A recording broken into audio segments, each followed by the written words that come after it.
This episode is brought to you by BTR Nation. BTR is a female-founded brand that is on a mission to end mindless snacking with their protein bars with a purpose. Snacks get a bad reputation, high in sugar, ingredients you can't pronounce, ultra-processed.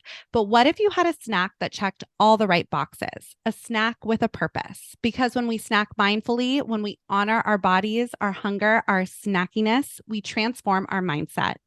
BTR bars and chocolate truffle cups are made with no gluten, no dairy, no soy, no added sugar, no corn or rice syrups, no GMOs, no natural flavors, no sugar alcohols, no stevia, no inflammatory ingredients, and no gums or fillers. The cleanest label in the category.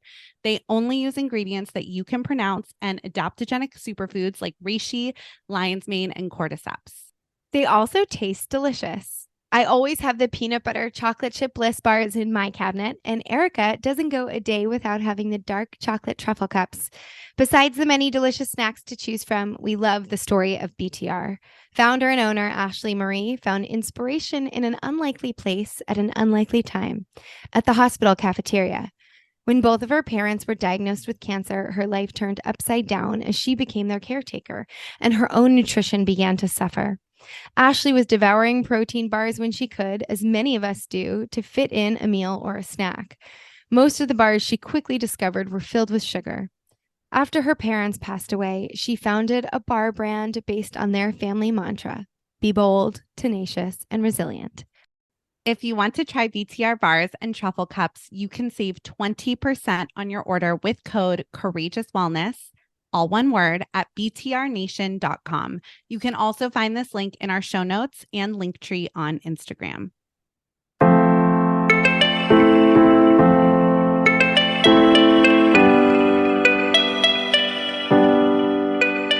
Welcome to Courageous Wellness. My name is Erica Stein.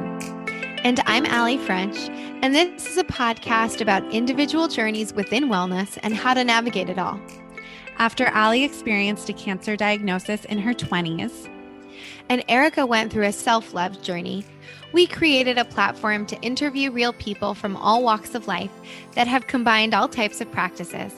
From physical wellness to emotional and spiritual, we hear courageous stories and focus on why it's important to share them. We are both certified integrative nutrition health coaches, and together with our community are learning to live our most purposeful lives by sharing one courageous story at a time. It takes courage to share these journeys, and by talking about them, we aim to destigmatize the process. We want you to be your own health advocate, feel educated and informed on the latest in health and wellness, and empower you to feel your absolute best. And because we want to bring forth a wide variety of stories, the opinions of our guests do not necessarily reflect our own, but we hope the diverse and varied stories will empower you to make the best choices for your own life. So join us as we and our community share our courageous wellness.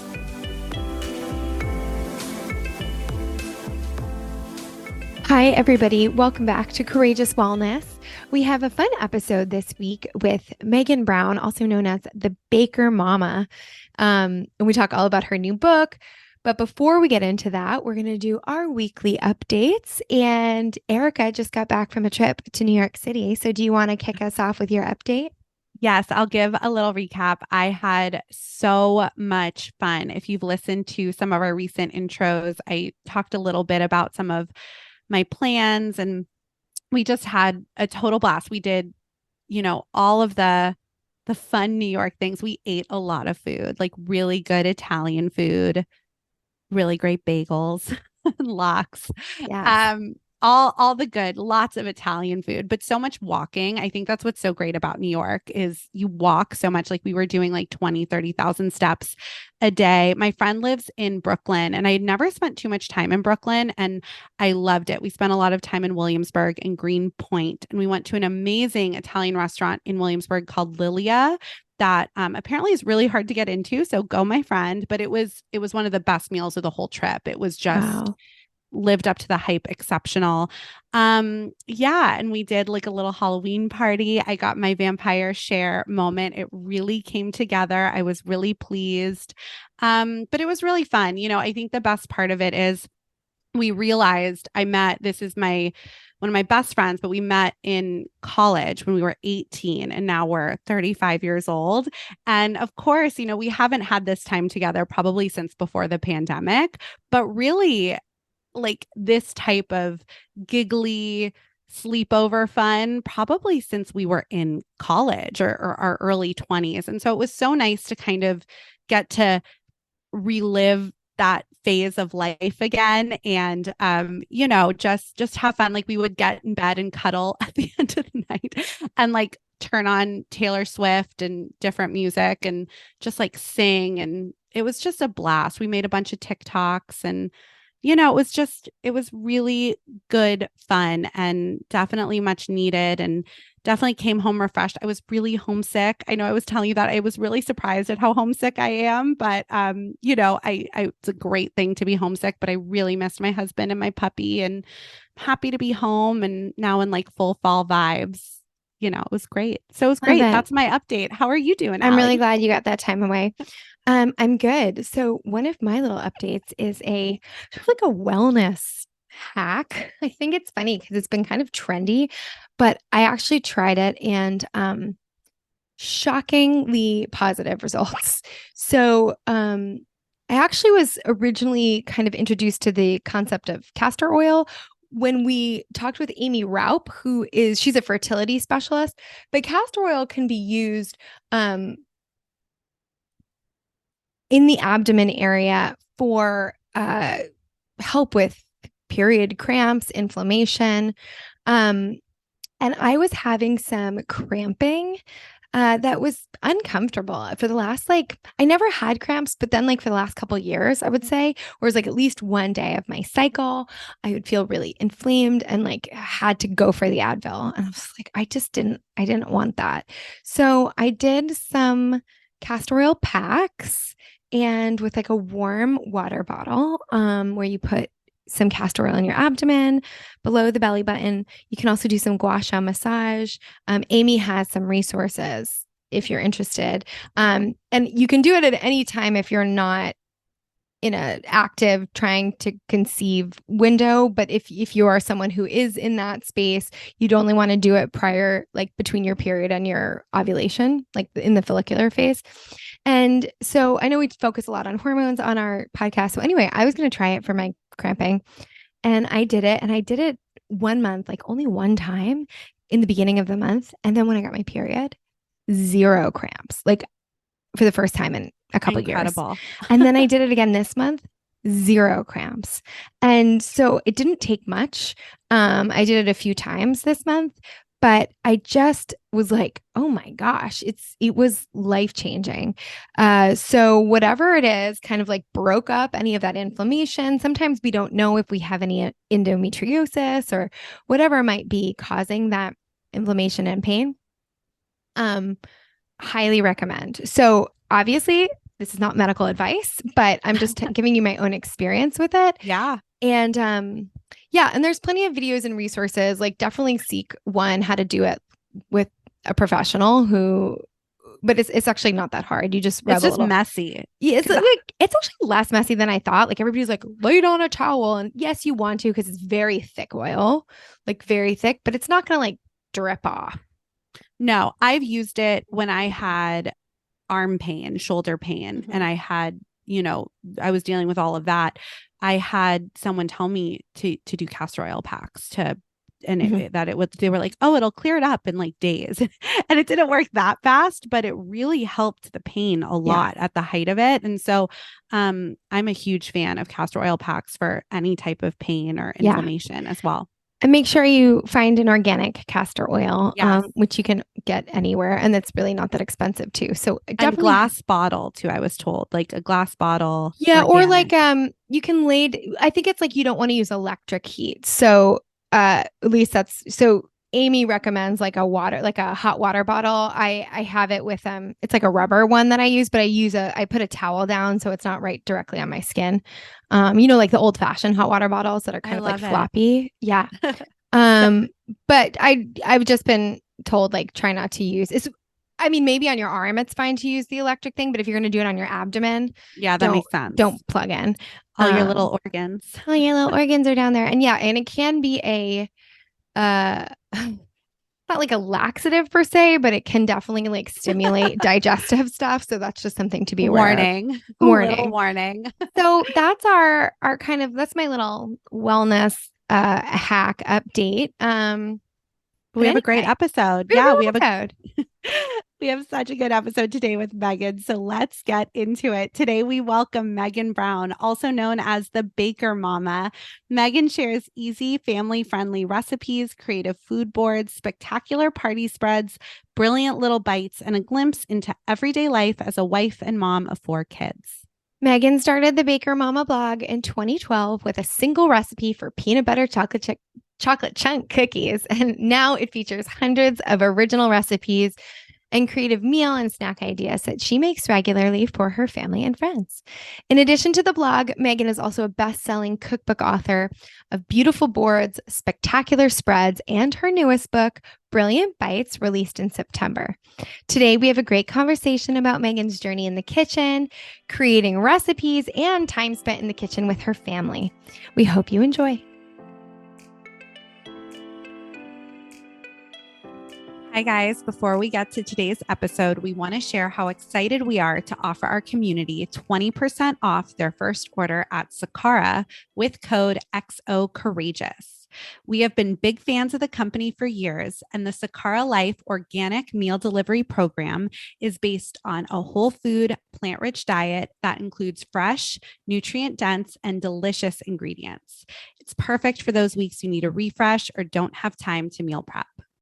They also have a clean boutique, which offers delicious food forward bars, snacks, beauty water drops, and my personal favorite, metabolism super powder, which works to fire up your metabolism, stabilize blood sugar, eliminate bloat, and decrease puffiness.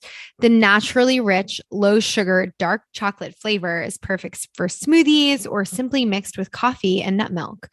I also regularly use the Sakara cookbook full of plant-rich recipes, which you can purchase on their website. Click the link in our show notes to visit sakara.com and use code XOCourageous for 20% off your first order. We know you will love it as much as we do. Now, on to the episode. Welcome again. We are very happy to have you today. You're also known as the Baker Mama, and excited to have you and talk about your book and the work you're currently up to. So just to get us started, can you share with our audience a little bit about who you are, your personal background, and how that sort of has led you into the world of like this beautiful culinary content creation? Thank you. Thank you so much for having me.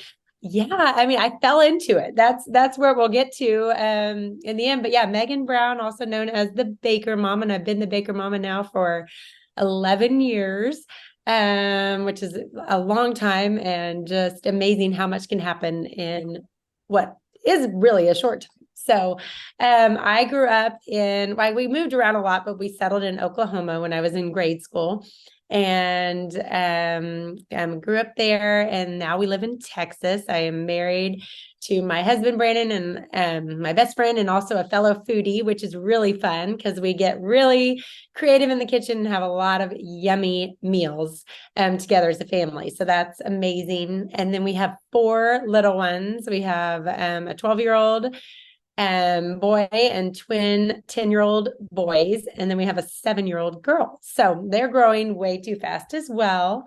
So when our oldest was about 9 months old, one of our friends reached out from General Mills, who owns Gold Medal Flour, and we met them in business school. And during business school, I would bake and make all these treats, and we would host everyone at our house. We had a 500 square foot apartment. I say house, it was an apartment. And we would invite as many people who would want to come. It was always an open door. Come, we will host football watch parties. We'll host Friday night get-togethers. We will always host. And so we would just do that, and that we became known for that. And I was always, anytime there was a party, they're like, can you bring some treats, cake balls, cookies, brownies, whatever. So I always would. It was just so fun. And so when our oldest was about 9 months old, he reached out and said, hey, Gold Medal Flour is looking for an everyday baking blogger. You should apply. And I said, I've never blogged and I don't know how to take pictures of food, but I do know how to bake. I will say that. And he's like, I really think you should apply. So just figure out how to take some pictures of your recipes and put them on a mock blog, and that's your application. And so that's what I did. And I called it the Baker Mama. And because at the time, my oldest son's name is Baker, but obviously I like to bake. And he's not really named after that. He's named after a library, long story. So anyway, I found out just shortly after that, they chose me. And I was shocked because I'm like, I still think they're crazy because I have no idea what I'm doing, but here we go. And so I started creating 3 recipes a week for them for about 2 years. And that same day that they offered the position to me, I was feeling a little nauseous. And so we took a pregnancy test that night and I was pregnant. Come to find out it was twins, but I was so passionate about this opportunity and so excited that I just powered through the pregnancy, powered through the twins. And I just kept going and kept going. And here we are today. So I branched out on my own about 2 years into that partnership and took the Baker Mama. And that way I was able to share more than just flour recipes. So I was able to share what we were feeding our kids, our babies. I was able to share what my husband and I would entertain with, and as the kids grew up, what our family meals look like. And so here we are today. I share all of that. Everything I share is what we enjoy as a family with our friends, with our loved ones. It's everything from family meals to snacks, to entertaining. I cover boards, bites, spreads. You'll find that all. I have 3 cookbooks now. And I just take opportunities as they come and as I see fit. So if I'm passionate about it and excited about it, then I want to give it a go and give it a try and see how I can share with the world. That's really what is important to me, and getting to bring that same joy that we experience here in our home as a family around the table and with food into other homes and hear how much joy it brings to their homes is what it's all about for me. I love your journey. I mean, just so awesome. And the way you talk about it, I know our listeners are listening, but I can see like the joy in your face as you share your journey. And it's really cool. And yeah, when you first started talking to, and you mentioned 11 years ago, right? I feel like those were the earliest days of blogging and food blogging, and how cool that you were able to start at that time. And now you have, I know we're going to talk about your latest cookbook in this conversation in a little bit, but I'm curious too, just to rewind and go back a little. I'm always so curious, especially with food bloggers and home chefs and bakers, what was kind of your food story as a child or growing up? How did you really like develop this passion for baking, and how did you start in the kitchen? Yeah, that's a great question.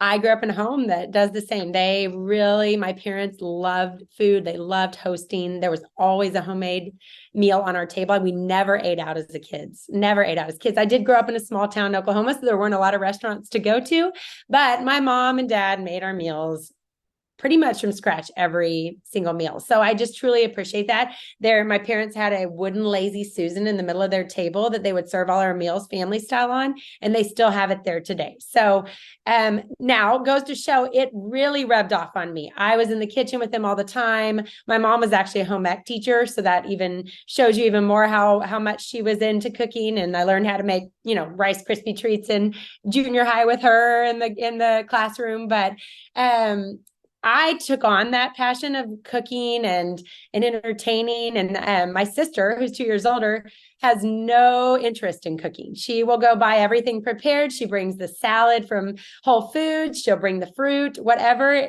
does not require cooking, she is in charge of, and she's happy to do the dishes because she knows that my mom and I will get in there and just cook up a storm. So that's where it got started. My grandparents everybody loves food in our family. Everything revolves around it from one meal to the next, and it's fun and we really appreciate it. And that's what my husband and I are instilling in our kids is it's not just food. Like we're teaching them how important it is and how blessed we are to have this amazing meal in front of us, or these fun treats to get to try. And so it's just a part of our life. And it's consistent. So.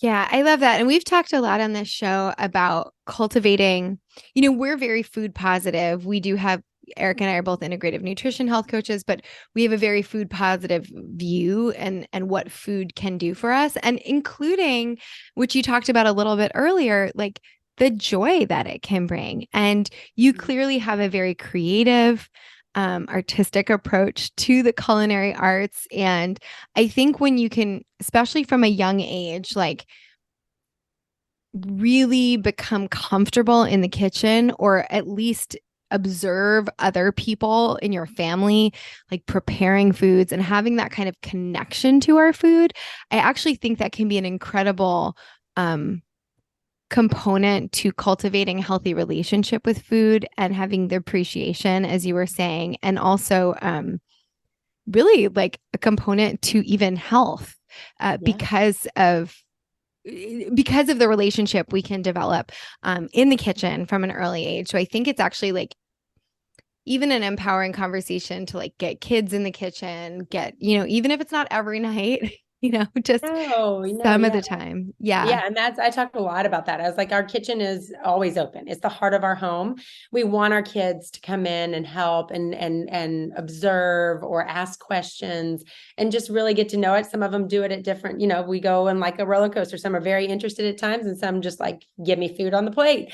But we want them to know that they should be comfortable and know what they're putting in their bodies. And then we're teaching them about like balance and moderation. And we're reminding our kids that the lifestyle that we have with what I do is not normal. It is not normal. You will not every kid comes home to this array of treats that I have tested recipes on all day.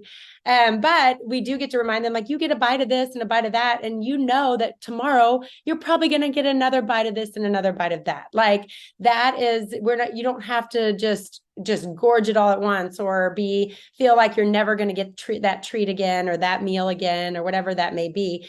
And it's all about balance and getting to enjoy it and appreciate it and thank the hands that prepared it and know where it came from. So it's all comes full circle once we're actually taking those bites, whether we be just having a treat or sitting around a meal as a family.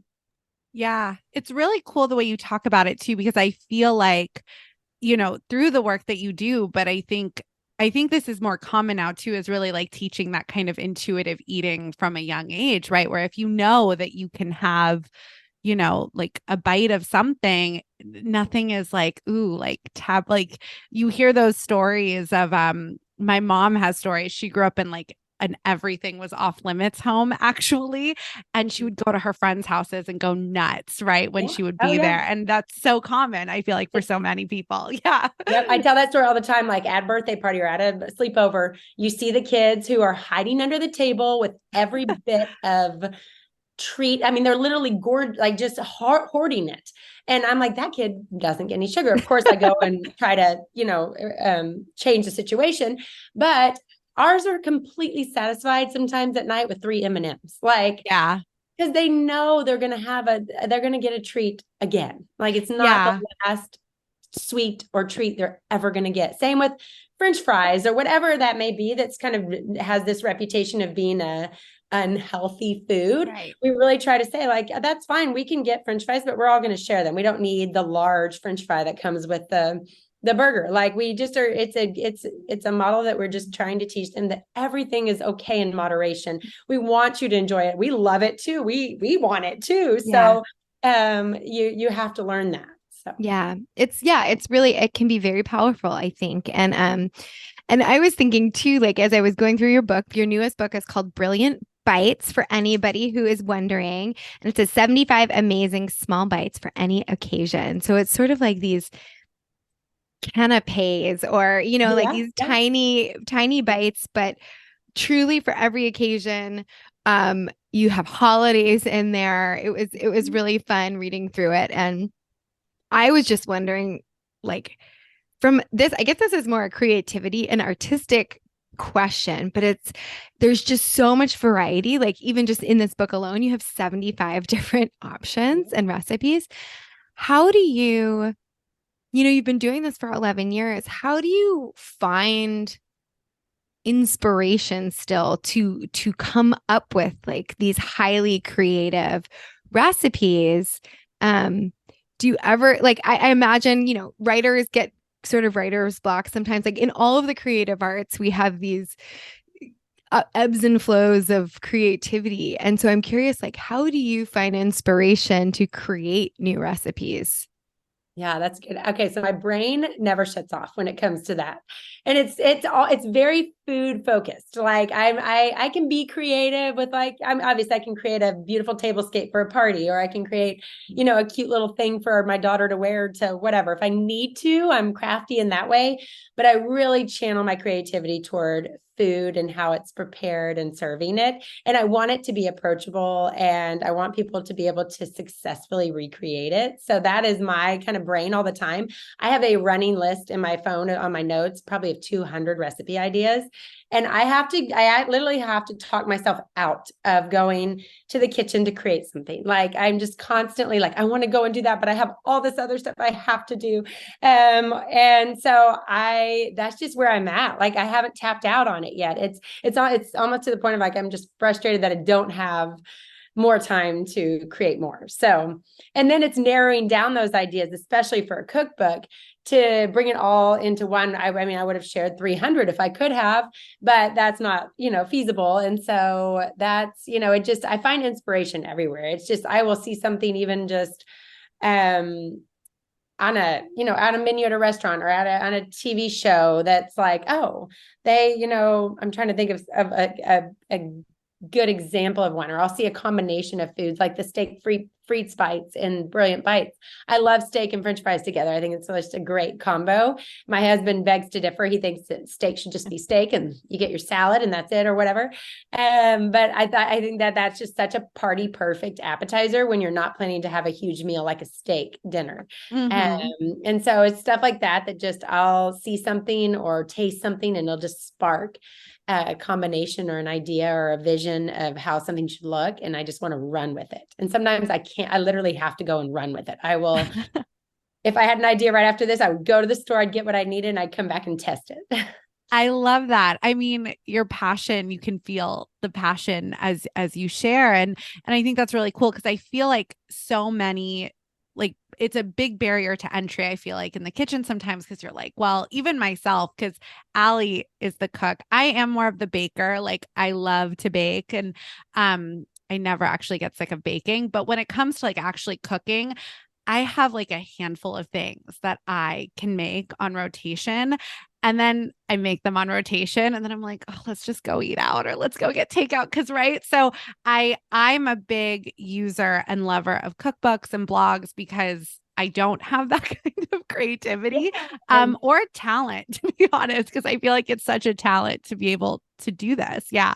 And that's what we're here for. That's why I tell people like, not everybody needs to be a recipe creator. Like you don't have that, take that pressure off yourself. If you're so nervous about getting in the kitchen to make something, like you don't have to be a recipe creator. There's so many great recipes and ideas out there that you could then go and recreate and enjoy and be successful and brag about it and take it and own it. That's what I say. Like with all my recipes, I get all these requests for like, you know, substituting ingredients or changing things up. And I'm like, you can do that. Just make it your own. I've mapped it out for you best I can. I've given you my best advice. I'm available for questions, but make it your own. And I'm very, very adamant about my recipes being approachable, easy to find ingredients, quick, family friendly, or just fun to make and serve. Yeah. And I just want people to have that confidence in serving it of like, I made that and look at me and I don't even care if you give me credit or not, just go and enjoy it. I love that. And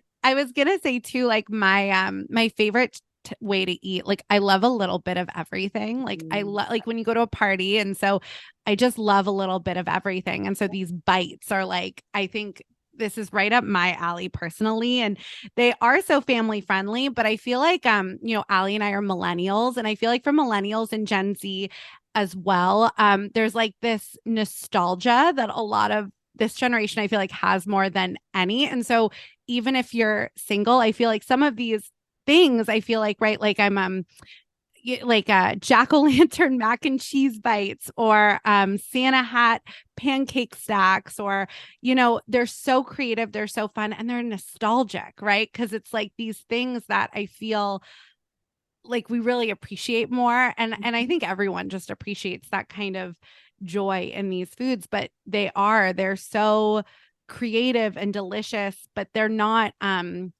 intimidating, right? It's like you can make these fun things for your friends and family and feel proud of it, like you're talking about.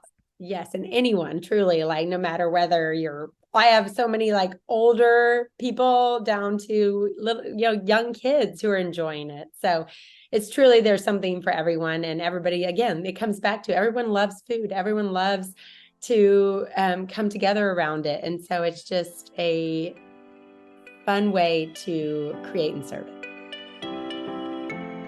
We want to take a quick break from this episode to tell you about today's sponsor, Odyssey Mushroom Elixir.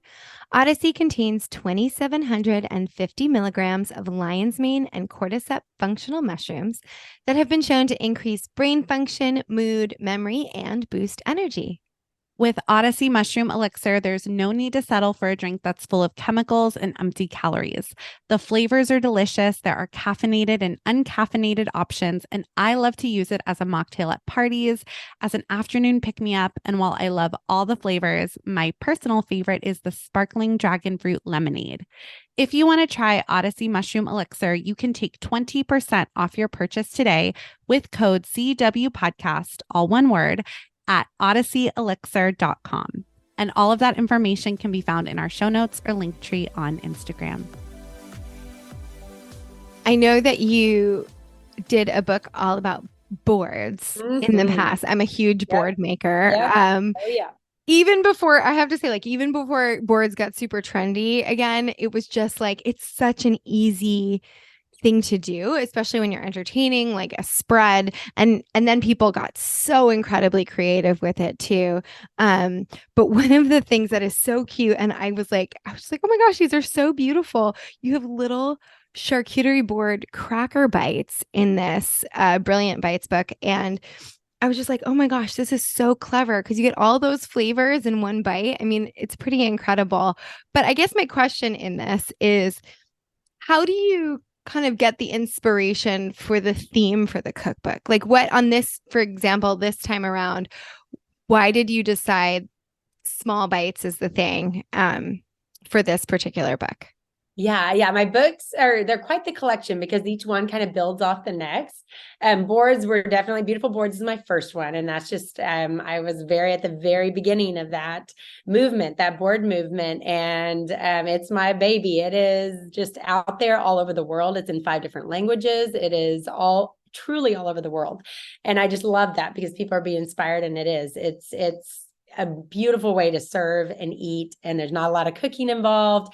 And it lets people serve themselves, which is, I think, a really special way to serve, so that you don't have to force anything on anyone. People can get and choose what they want. So from there, I found that a lot of my boards, I don't do just cheese and charcuterie. I do a lot of that, but there's a lot of snack boards and build your own ice cream boards and build your own mac and cheese bowl boards and build your own salad boards, which is our family. We have one of those every single week. We have a build your own Cobb salad board, and I just surround a big bowl of lettuce with any toppings we have in the fridge. It's kind of a clean out the fridge type night.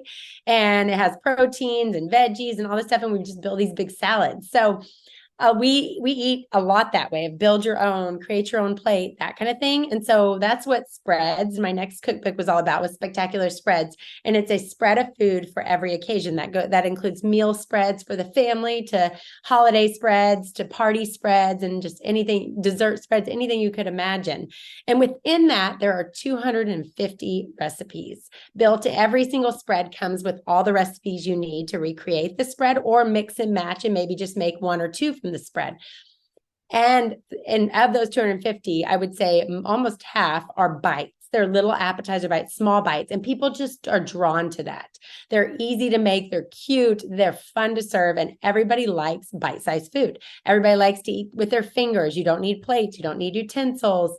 And so that's really where I just kept thinking of all these little bite-sized foods. They're just a great way to serve an appetizer, or just put a spread of different bites out. So people who do like just a little bite of this and a little bite of that will have it just there for them, so they don't have to think, and they can just try and eat the creation. So that's where the next one came from. I was like, people just like little bites and appetizers, and I'm just going to hone in on that for this next book. Yeah, I love that. And I'm curious too, what is the trial and error with these recipes? Like you said, like you get these jolts of inspiration and you is there like what do you say is the trial and error between like idea and then what makes it to the book or the blog? Yeah, I will make them until they're perfect. And I have a lot of testers and hard critics in this house. So I will run it by them and a lot of my friends and my team members to see their feedback. And I will make it over and over again until it's perfect. And it comes back to the recipes are really easy. They're not hard. They don't require unique ingredients. They don't require a lot of time. So I can, if I don't love the way it turns out, I can loop around and make it perfect. But the cookbook takes about 2 years to create. I've released one every 2 years so far, and it's a process. The recipe creating process is a lot of work. It's a lot of work. It's a lot of grocery shopping. It's a lot of standing in the kitchen and just thinking and adjusting and perfecting it, because I'm putting this into a book that people are going to buy and put in their homes. And most of my books are on display in people's homes. So that's such an honor. And I just feel so flattered that people are even like making my recipes, and I don't want them to waste their time, and I want them to enjoy it. So yeah. It makes perfect sense. And I'm curious, I think some of our listeners might be interested in, you really built this brand over the last 11 years too. And I think like any insight you'd be willing to share, especially something that you kind of organically fell into. Obviously, it was something you were good at and you're passionate about prior to having this opportunity with the blog and the flower company, but then branching out on your own too, like, and the evolution of it, and then becoming a cookbook author multiple times over and having this, well-known blog and constantly having output too, but maybe also like the evolution of creating this brand and letting it grow and become something new, having new phases. Is there any insight you would want to share about that process? Like if anybody is an entrepreneur or has their own brand or feels passionate about something, but isn't quite sure either where to start or just do you have any advice over any of this that you've just learned through your own experience the last 11 years with the Baker Mama? Yeah, I mean, it's really hard because none of it was mapped out. None of this was planned. Every turn along the way, every bump, every, speedway was just kind of presented itself. And that's where I just really I have some strict, with myself, I'm strict with myself about following what I'm passionate about and doing what I love. And if I'm not excited about it, if I'm not passionate about the opportunity, or if I do have an idea and I am passionate about it and I am excited about it, then I'm going to pursue it. And so it just takes a lot of determination and hard work and just a true underlying passion. Like I love what I do. I love doing this. I will stay up all night to do what I do. And the community of followers I've built over the years, I just value them so much. And so I want them to feel valued as well, and to feel that they are part of the community. And so I will do whatever it takes to communicate with them and to make sure they have what they need to recreate or do what I've shared, advice for them to do. So as far as like just general advice, it's hard because I feel like we're in an age where just social media and the online world is ever changing. So the one thing is you just have to kind of roll with it. You have to be open to the changes that come along with it. You have to be open to try new things. I put off everything you could imagine. I put off stories forever. I put off reels forever. I put it off until I felt comfortable and confident and excited to do it. And then I did it. And there's some things that I've done that I'm like, I don't really love that. So I'm not going to invest that time and energy into that. And so I back away, and you just learn from those experiences, and then you grow from that. fine tune it into that brand that you are proud of and the consistency of it. I really am passionate about sharing what I want to share when I want to share it, and staying true to who I am as Maegan Brown and the Baker Mama. And what you find is very consistent. I share what we're enjoying. I love, and it's just, you can hopefully see that. And I'm not trying to be who I'm not. And you can easily get caught up in that. And I really, really take a step back a lot and say, I'm not going to pressure myself into doing that, because that's not me. That's not who I am. That's not who the Baker Mama is. So I'm going to stay in my lane and do what I love and share what I am passionate about.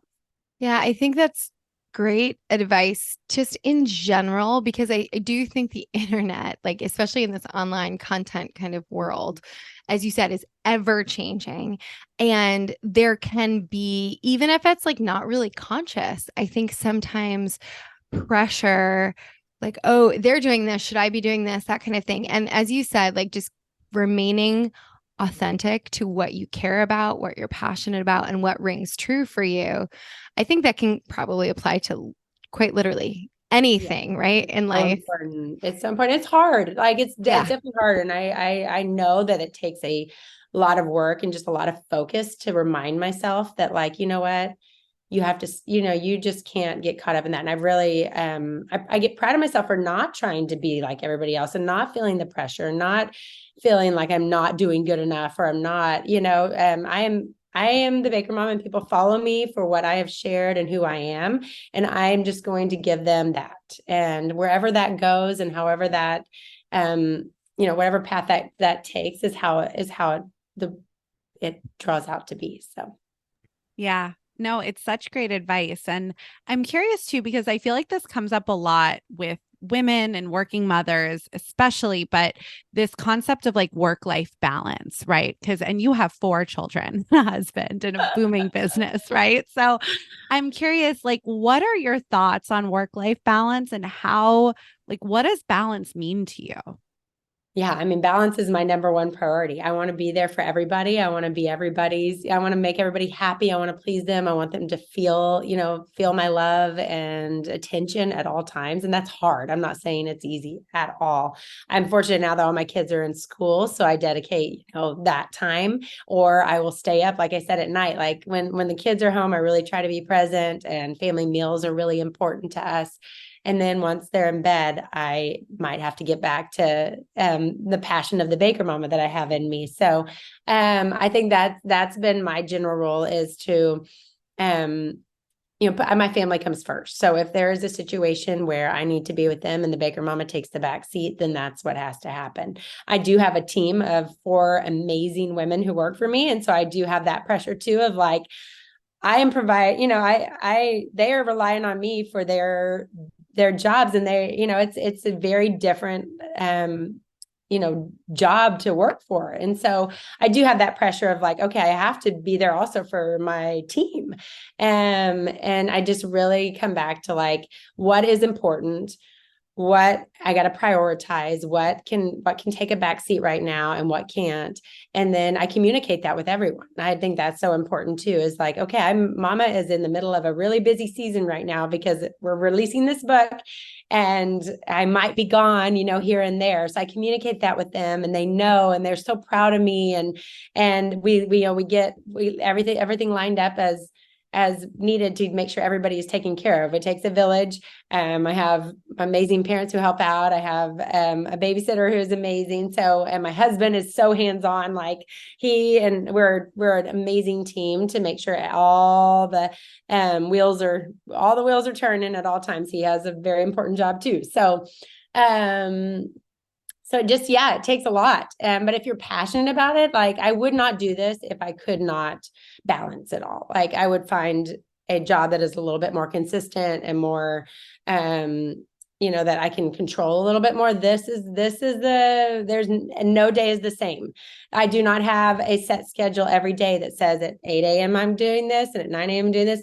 That is not how this works. And if I get in the kitchen to create a recipe, I can't guarantee it's going to come out perfectly that first time. And I am not going to need to spend the next 3 hours perfecting it. So yeah, it just comes down to prioritization and balance and just really pouring into what's important. So Yeah, thank you for sharing that. I'm sure a lot of people can relate, and it's good to, it's good to remind us all, I think, that like we can't do it by ourselves, right? It takes community. It takes, whether that's with our families or with you said you have a team that works on Baker Mama. Sometimes like these things become bigger than ourselves.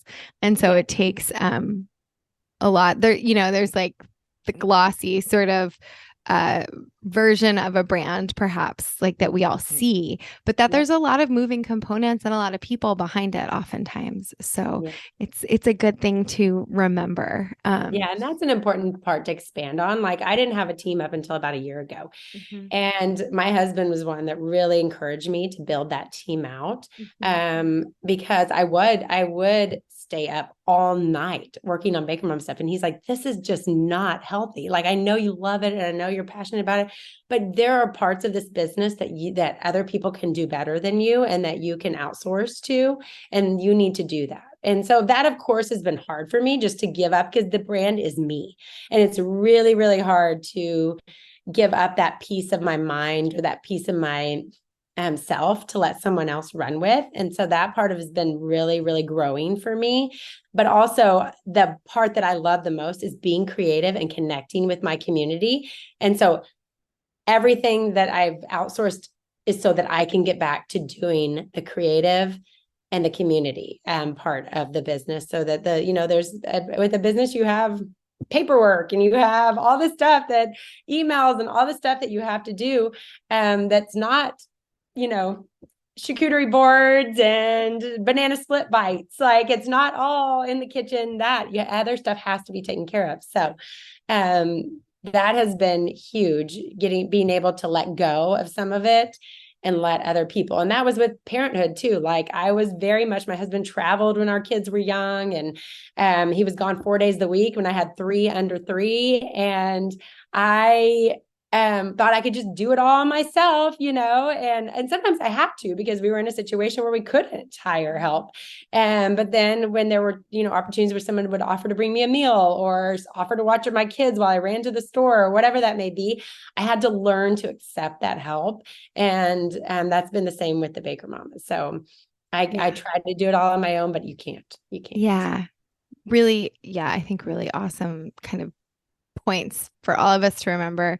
And I think also too, to have that trust, or even, I know it's like scary sometimes to allow other people in, especially with something like the Baker Mama, which is like your creation and your brand and your, you are the Baker Mama. Yeah, the face. Like, it's my face. It's like but to take that risk sort of, but without that risk, there isn't the reward or the growth. And so, and sometimes I'm sure it takes like a lot of, refining over time, but to, like you said, be open to accept that help. I think in order to also preserve your health, which then also long-term can help the brand grow, or you to be able to expand on your own creativity and do the things that you are the most passionate about. I mean, it's kind of like I think it's a really important thing for all of us to sort of remember, because sometimes, like you said, like it's easier. We think we can do it for ourselves, but we can't. We're human beings. We need to accept help, and we need to embrace community for that sometimes. And so thank you for sharing that part of your story as well, because I think it's also, because we have so many of these sort of like internet brands, and we're one and you're one, and there's so many of them out there. It's important to, I think, talk about like the reality part of the Instagram versus reality. Yes, it's so true. It's so true. And you can only share so much, like I used to share a lot more of behind the scenes, but then, that takes time, and that takes time away from the families. And so then you just have to really, put your foot down and focus on what's important and what you want to do and share, and how you want to see, the brand evolve. Yeah. And it's a lot. So I'm not saying it's easy or there's any, one way to do it successfully. That's for sure. It's definitely a trial and error and one day at a time. Yeah. Well, thank you for sharing all of this with us. And I feel like this is a good segue into, we do these 3 wrap up questions we ask all of our guests. And so this is a good segue into the first one. And I'm curious what your answer is going to be. Do you have any daily self-care rituals or practices and any non-negotiables for taking care of yourself during the day? Yeah, I mean, I don't have like probably the perfect routine everybody wants to hear about, like skincare and what I eat or whatever like that. But as far as like, I do one thing every day and that is important to me and that is being active, moving my body, whether it's a walk or a good hard workout. I try to do it by myself because it's my time to rein myself in. I am a creative. I am all over the place. I want to do it all. I'm thinking of all these things and I have to just kind of get myself centered and rein it all in. And I usually do that with like a good long walk. If I can, like if I can get a 45-minute to an hour walk in and listen to just I have kind of like a motivation playlist that I listen to. It's sometimes the same songs over and over again, but they get me thinking and they remind me like what you're doing is important and what you're doing is, give yourself some grace and that kind of thing, just to give myself just a good start to the day. Now, this is, of course, not until 9:30, 10 o'clock in the morning because I have to get kids to school and all of that. But I do that every day and I feel better. I feel more productive. I feel more creative. I feel more confident. I feel just that good balance and structure to my life. If I have that, take that time to myself to really just escape and think. So. Well, thank you. The next question we always ask is, what does being courageous mean to you?